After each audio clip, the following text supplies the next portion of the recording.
Guys, I'm smiling, but ain't nothing funny. Arsenal losing 2-1 to Southampton in the FA Cup quarter final. And I think I'm smiling because of just the ridiculous nature of Arsenal at times. It really, really does blow my mind sometimes.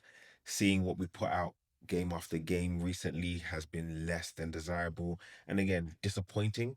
Yeah, that would probably be an understatement. Surprising? Nah.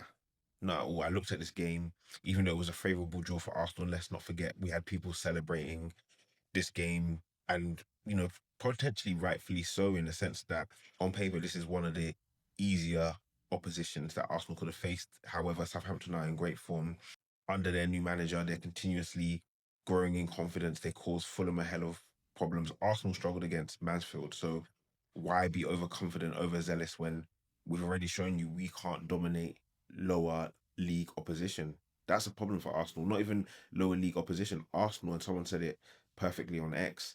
Arsenal are the best team at playing down to an opposition's level rather than playing up. The quality doesn't shine through.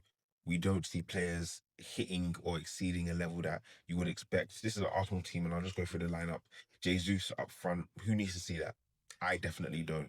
No offense, he's made more impact on podcast than he has in recent games, and there's a reason that we don't see him actually enter the pitch on a number of these games because the performances have been lackluster. No difference today. Kai Havertz in the midfield, we didn't need to see that.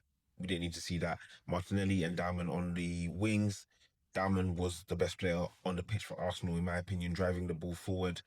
He had a couple of errors with decision making, but again, he's young, and he was the one that was probably showing the most amount of fight and hunger. Norgard and Odegaard in the midfield.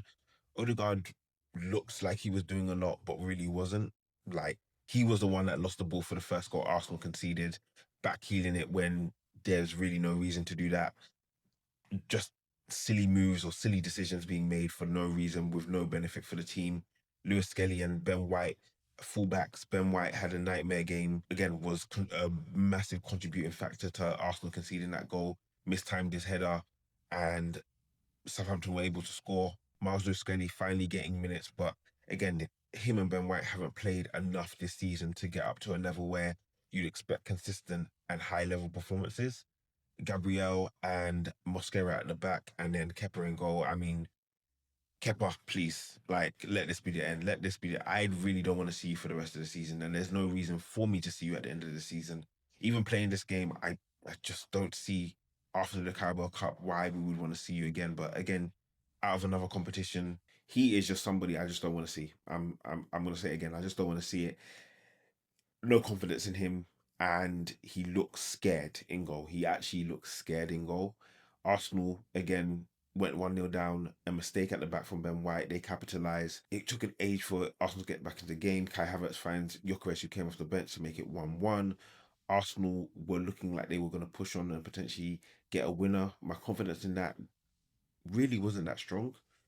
But you think, okay, you've gotten yourself back into the game. Now finish off the comeback. No, they weren't in a position to do that. Southampton, again, I'll give my props to them. Played really, really well. Swarmed Arsenal on a number of occasions. Arsenal's defensive structure was nowhere to be seen. They they were so poor in setting up their team, getting countered consistently, no midfield in place, bypassing the midfield with ease. This didn't look like a team that had learnt their lessons. Mikel Arteta was talking about what we learned during the time away from a staff perspective. None of that has been implemented, none of it at all. And again, not surprised, disappointed, of course. But yeah, I look at this and say, if you continue in the same vein, Sporting is going to be a very difficult game for Arsenal.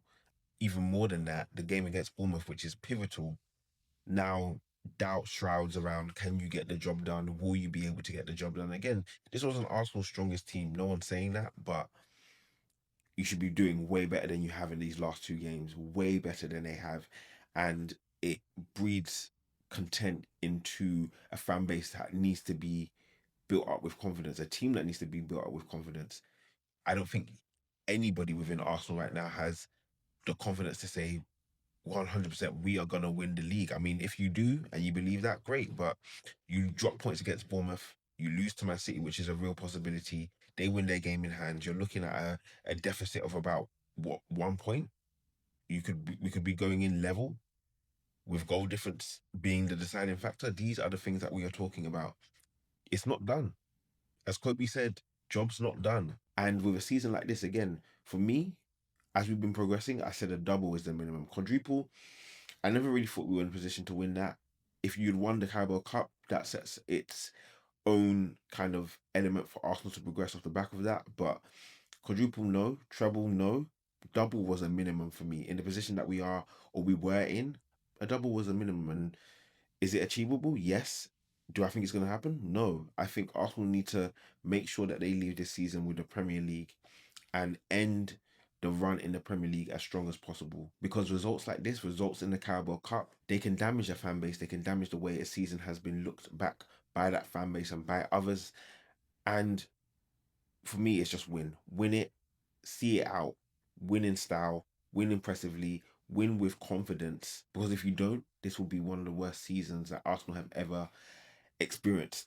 The position that we're in, Premier League is a must. Premier League is a must. Get through past the quarterfinals against Sporting, and that's no foregone conclusion based on what we've seen in these last couple of games. Any rotation or any team that isn't Arsenal's, first 11, which again is being diminished and being demolished by injuries. Gabriel went down injured today as well. I mean, I said, please take one of the other Gabriels. Take Martinelli. Take Jesus, please. I don't want to see Magalhaes go down. We need him. He's someone that actually performs on a consistent basis. Arsenal aren't inspiring confidence now, and fans will be able to take this off the promise of winning that Premier League. But if Arsenal starts shaking in the Premier League, if Arsenal go up against Bournemouth and drop points, lose or draw, and then lose to Man City, yeah, you're looking at a very, very difficult situation, very difficult scenario. And listen, I don't really have much to say. I mean, Mikel Arteta, I don't know what is going on with your team. I don't know what's going on with your setup. The play is less than impressive. We had a number of chances. We started off pretty well, but I just don't see us progressing. And I don't want to see Kai in the midfield. Yes, he got an assist for the goal. I think people will conflate him being in midfield for the reason that we lost. That's not the reason. But there's certain decisions why this player is playing number 9 for Germany and you now want to take him back into midfield to facilitate Gabriel Jesus playing. He's not staying in this club past this season. He's doing better on podcast than he is in the Arsenal team, and that's just facts. I don't understand certain decisions that are being made not only now but during the season, and you're seeing players who are struggling because the playing time isn't there. The fact that Max, a 16-year-old player, is the best player or was the best player today, from my personal opinion, it's a problem. It's a problem. You don't trust Norgard enough. He hasn't had enough minutes. And again, today he was less than impressive from my standpoint as well. So I'm not going to act like I'm furious because I'm not. I just find it laughable that us as a team and a manager who says we're going to play each of our last games like it's a cup final perform like that. So this is your cup final. This is what you do. I mean, in the actual cup final, that's what you did. So you might be living true to your word. It's just a very, very funny situation. It's just a very, very funny situation. And yeah, I think I've seen enough bad performances this season from Arsenal to where the anger isn't there. It's just disappointment. It's laughable at times. That's all I can say. I'm trying to think of key talking points from my standpoint that I haven't mentioned already. Kepa go, don't want to see you mentioned already. Ben White, very disappointing for the goal. And again, I love Benny Blanco, but I'm going to call out a bad mistake when I see it. And that was a really bad mistake. Odegaard coming back in, captain's performance, not really. I don't see that leadership on the pitch. He does a lot of maneuvering around and hovering around, but it's not incisive. He had an opportunity, like 12 to 15 yards out, skies it, scuffs it. That's a key opportunity that if we take, we go 1-0 up. He doesn't take it. Gabriel Martinelli, again, a bit of a nothing performance, 90 minutes against Southampton. Didn't see you being dynamic in any way. Jesus, end of the season, go, and I don't really see the need to see you start another game for Arsenal until then. Kai Havertz, don't want to see you in midfield. I think I've covered all of the major team talking points, but this can't continue. I mean, if it does continue, I really do think the Premier League is in jeopardy because 9 point gap sounds nice. It really does. But when you think about Man City, when you think about us slipping up in even one of those games, and you think about the game in hand, yeah, that can quickly go. And I would hate to see Arsenal in a position like that with all the hard work that has been put into the season. But listen, you've got to finish off the job. And if you don't, someone else will. Guys, I want to hear your thoughts and opinions. Do you think Arsenal can see out the Premier League? And what impact would a result like this have on them finishing off the season? Make sure to like, comment, and subscribe. It's been EDA. Peace.